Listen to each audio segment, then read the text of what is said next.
பாலன் சொல்லி நாத்திகம் பாலு எங்களுக்கெல்லாம் வழிகாட்டி. அவர் 75-80 வயசு. அவர் ஏறக்குறைய ஒரு 60 ஆண்டு கால பத்திரிக்கையாளர். அவர் நேர விஜயகாந்த் போனார்.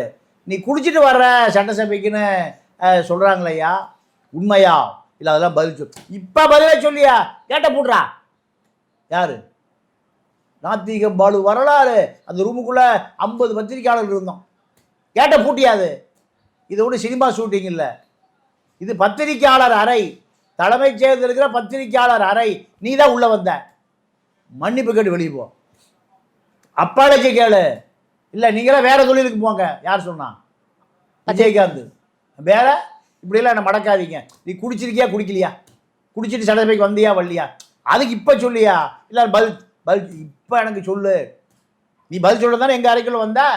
இது சினிமா ஷூட்டிங்கா இல்லை உன்னுடைய அறையா? இப்படியெல்லாம் கேள்வி கேட்ட பல பத்திரிகையாளர்களை அவர்களிடம் பயின்றவர்கள் நாங்கள். மன்னிப்பு கேட்டு எழுதி போனார் விஜயகாந்த். வைகை புயல் பத்திரிகையாளர்களை பற்றி பேசுகிற பொழுது நாவடக்கத்தோடு பேசணும்.